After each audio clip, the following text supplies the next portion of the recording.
parou um pouco a chuva aqui.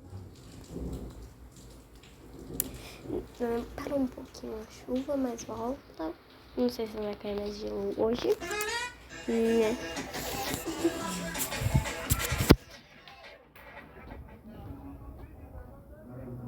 Não sei se vai cair mais gelo hoje. Porque caiu muito gelo. Sim, gente, caiu muito gelo.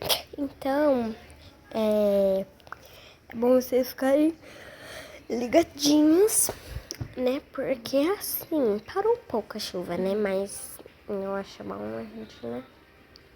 Aí depois eu venho aqui mostrar a rotina do Levi. Chovendo. Meu Deus, gente. Que é isso. Deus mandou uma chuva muito forte, né? Deus é bom. Deus é bom. Então, tchau, beijos. Até